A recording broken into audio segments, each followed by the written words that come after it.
You're right guys, Gashead Steve back once again for the Renegade Master. Now I have been tagged by fellow YouTuber and a good friend of mine, Adam Interghost, for the 24-hour movie challenge. Now if you don't know what that is, then the clue is kind of in the name.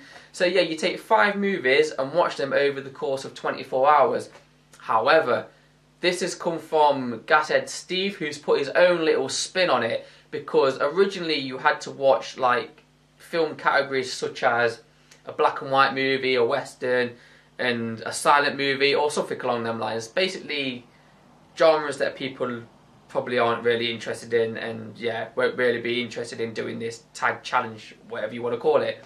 So yeah, Gashead Steve took it, and he put his own spin on it. So yeah, now instead of 24 hours, you've got 48 hours.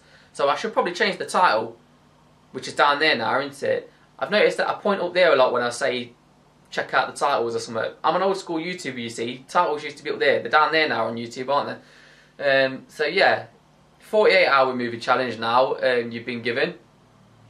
And the categories have changed. He's changed the categories to something that you're probably going to be more interested in. So yeah, the categories are, for your 5 films, you've got to watch 2 horror films, 1 sci-fi film, 1 Arnold Schwarzenegger movie, and 1 superhero movie. So yeah, now I gave myself an extra challenge on this, and that was to watch movies that I've never watched before, because I didn't want to be watching the same films, I've watched over and over again. That would have been too easy. So yeah, set myself an extra challenge to watch films that I've never seen before. I kind of cheated on 2 a little bit, but whatever. Anyway, so yeah, I might be talking spoilers about some of these films. So I'm going to put pictures up of the film that I'm talking about, and then if it's a film that you don't want to know about, you'll know when I finish talking about it, because the picture for the next film will come up. So there you go. Spoiler warning, just in case. So anyway, without any further ado, here's the 5 films that I watched in my 48-hour movie challenge. So starting off with my first horror film, and that was a film called One Missed Call. Now this is an American remake that I watched, which is an American remake of an original Asian movie. I'm going to say Asian movie because I don't know where it's from. I don't want to say something like Japanese movie and then offend people from from like Korea or something like that and say no, it was a Korean movie, but whatever. So I'm just going to say it was originally Asian cinema film. So yeah, an American remake, and basically what it is people get a voicemail message from themselves in the future, and it will usually be like them saying certain words, like, or it'll be them screaming, and then whatever time that the message come through, because it'll be from the future. So like if you get a voicemail from yourself, say from tomorrow at 10 o'clock, then you've got till 10 o'clock tomorrow until you die, basically.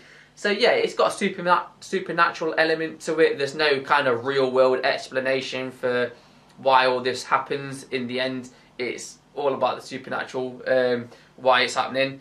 And yeah, it's not a bad film. I would like to see the original. I think the premise seems very familiar to me. I really can't speak today. Yeah, it seems very familiar to me. Like I have seen this film before, so I might have seen the original before a long time ago or something like that. But yeah, it's not a bad remake, really. It's entertaining enough. It kind of reminded me of a 90s movie, but I think it was out in like 2009 or something like that. What made me think it was like a 90s movie is because the phones that they're using are really old, kind of flip phones and stuff like that. So yeah, it seems older than it is. So yeah, anyway, that was my first horror movie. Second horror movie was Insidious Chapter 3. So yeah, I've seen the full trilogy now. I really liked the first Insidious. Thought the second one was alright, decent sequel. Now the third one is a prequel. It goes back and it focuses around the Elise character, who is the woman that can contact the dead and stuff like that.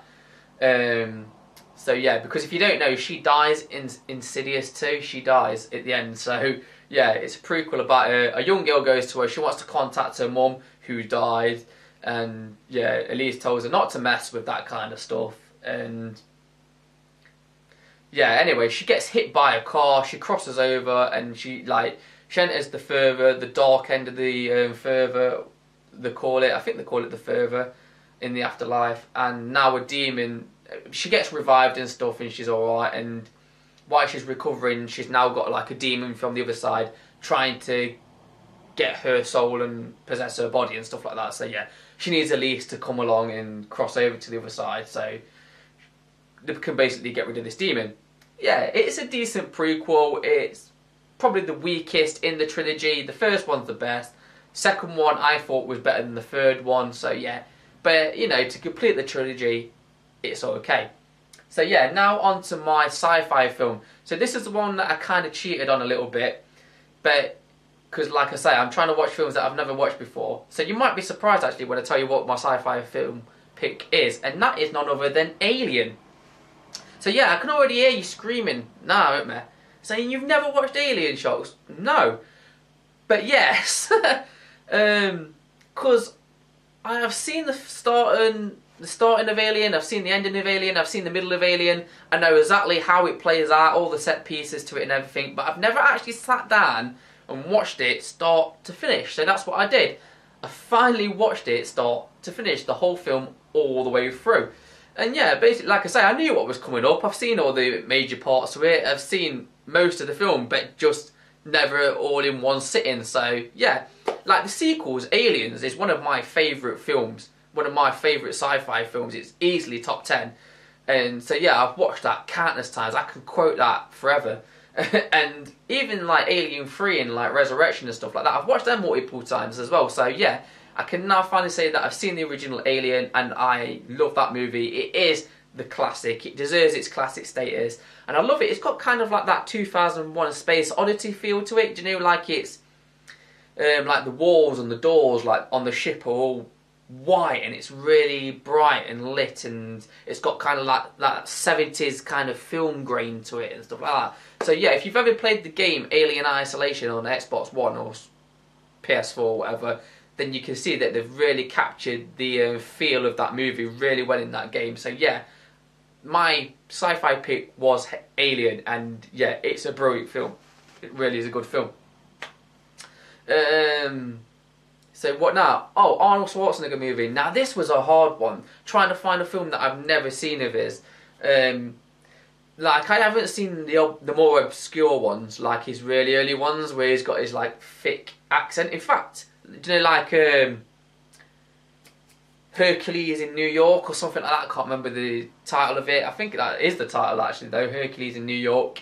And I think they actually dubbed over his lines in that film as well, because it is like Austrian accent was so thick in it. So yeah, but I've seen most of his major ones, even some of his like kind of ones that weren't really like ones that weren't really his big hitter films. I've even seen them multiple times as well. So this was really hard for me. I was gonna go for the film favourite, my favourite film of his anyway, Arnie film, and that was The Running Man, but I thought that was just too easy. It's just too easy. So I went for one that I can remember seeing parts of when it first came out, but I never watched it all the way through, and that film was Collateral Damage. So yeah, this is a film that kind of got swept under the rug when it comes to Arnie films, because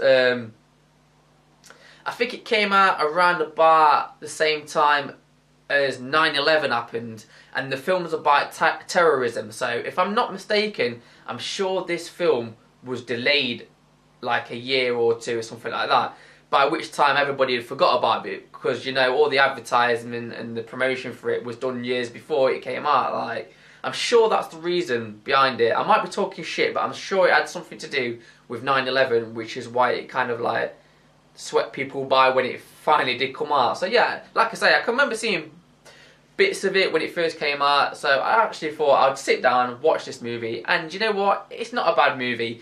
It's not one of his best movies. It's not going to be one of those that you remember and you talk about. It's a very forgettable movie, and it's not kind of typical Arnie where he goes in guns blazing and stuff like that. Basically, he's a firefighter. His wife and child gets killed in a terror attack.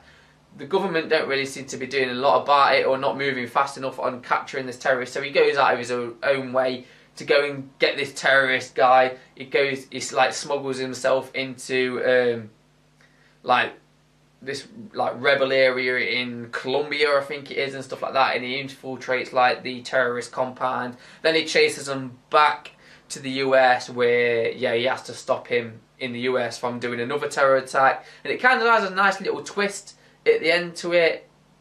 But yeah, it's an alright film. It's a Arnie film. It's alright. It's a very forgettable movie, but it's definitely not his worst movie anyway. So yeah, now the fifth and final film is a superhero movie, and again, I'm big into like superhero stuff, so do you know what I mean? I've seen most of the Marvel stuff, I've seen all of it actually, the DC stuff, do you know what I mean? All the old Batmans, you know, the Tim Burtons, and even the Joel Schumacher pieces of shit. So I was trying to think, what can I watch? Because like I've even watched the sillier shit, like like the original Captain America, like 80s movies and stuff like that are really fucking poor and dire.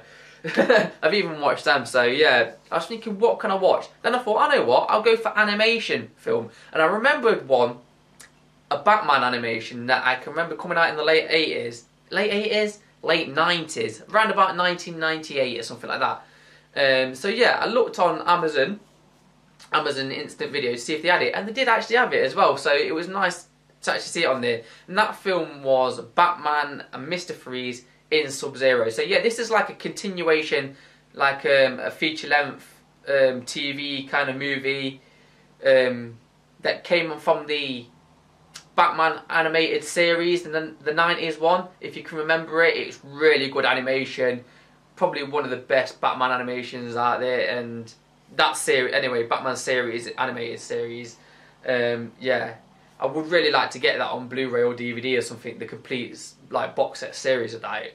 Absolutely awesome Batman series that was. So yeah, this is a continuation. It's got like the same voice actors, the same like visuals, and do you know what I mean, like all the characters and stuff like that look exactly the way that they did from the series, because it's a continuation of that series thing. So yeah, basically, if you don't know the story of Mr. Freeze, she's got Mr. Freeze, Mr. Freeze's wife is basically got a condition, and he keeps her in like a cryogenic like chamber kind of tube thing until he can find a cure. Anyway, he finds out that Batgirl has the same red blood type as his wife, so he kidnaps Batgirl to perform some kind of transplant operation for his wife, but it's going to kill Batgirl in the process. So obviously it's up to Batman and Robin to save the day and get Batgirl back. And yeah, it's an alright film. I thought it went on a little bit too long. I thought it would have worked better condensed down into an episode, because many of the episodes from the 90s series was a lot better than this film, I'll give it that. I don't want to say it was boring, but it kind of went on too long. It was like, you get to a point where you kind of think, yeah, this has gone on a bit too long now, just wrap it up. But it is a good film, a lot better than some of the other shit out there. So yeah, there you go. That was my fifth and final choice for the superhero film. So yeah, if I'm not going to tag anyone. Like I say, I was tagged by Adam Interghost, but I think he's took it upon himself to go around tagging people, because I think Steve originally just left it open. So yeah, if you want to do this, I'm going to leave it open. If you want to do it, go ahead and do it. So there you go, 5 films over the course of 48 hours, and you have to have 2 horrors, 1 sci-fi, 1 Arnold Schwarzenegger movie, and a superhero movie. So there you go. If you fancy taking it on, then go ahead and do it, and do a video response to either me, Interghost, or Gashead Steve, because, you know, he's the one that kind of took it and put his own spin on it and started it off again. So there you go. Anyway, there was my 5 movies. I've been Shot16. This has been the 48-hour movie challenge, and I'll see you all next time. See you then. Bye-bye.